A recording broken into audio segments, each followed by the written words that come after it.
La FNAIM, Fédération nationale de l'immobilier, et ses 20 agences de l'Aube vous présentent la Minute de l'immobilier.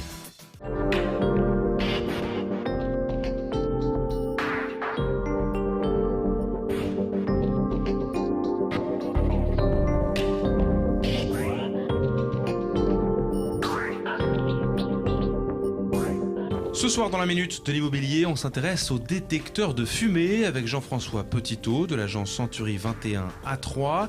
Jean-François, ces détecteurs de fumée sont obligatoires depuis 2015. Qu'est-ce qui se passe si je n'en ai pas chez moi ? Qu'est-ce qui se passe ? Eh bien, en fait, vous mettez en contradiction par rapport à des lois qui ont été promulguées en fait en 2010, puis une nouvelle loi dite loi Allure en 2014, et qui a fixé de manière très claire l'obligation d'installer ce type d'appareil en donnant une date limite du 8 mars 2015. Nous y sommes.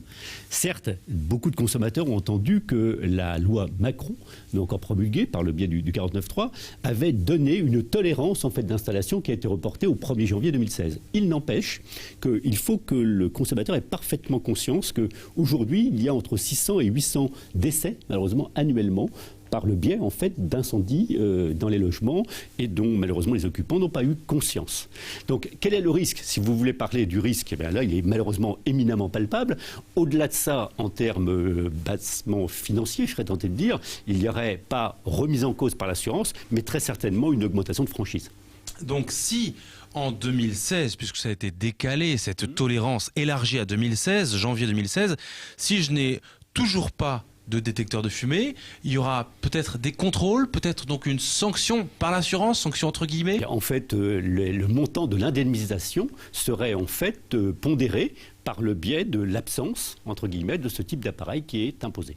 Lorsqu'un agent immobilier, aujourd'hui, fait visiter une maison, il conseille de faire visiter avec des détecteurs de fumée déjà en place ? Il n'y a pas un compromis qui puisse se signer aujourd'hui, où il n'y a pas une mise en location sans que nos propres services aient vérifié la présence effective de ce type d'appareil.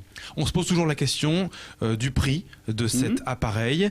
Selon vous, quel est le prix moyen acceptable aujourd'hui pour un détecteur de fumée ? Alors, je crois qu'il faut être particulièrement vigilant sur le strict respect des normes. Tous les appareils doivent être référencés NF, il doit avoir bien sûr l'appartenance CE.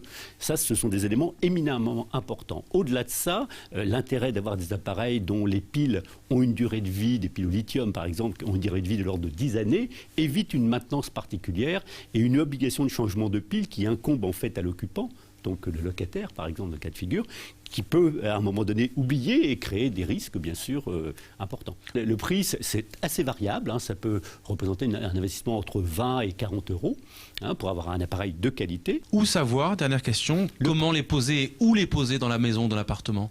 Le positionnement, il peut être fait soit de manière individuelle par l'occupant, dans une partie de logement qui sera éloignée de pièces où se diffuse de la chaleur. Donc pas dans une pièce cuisine par exemple, mais plutôt dans un couloir desservant les chambres. Merci beaucoup Jean-François Petitot pour ces explications sur le détecteur de fumée. Je rappelle les 3 points clés. C'est obligatoire depuis le 8 mars 2015, mais la tolérance a été élargie jusqu'en janvier 2016.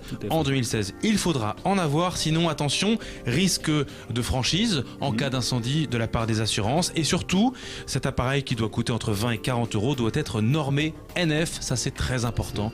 Merci beaucoup Jean-François et à bientôt. À bientôt.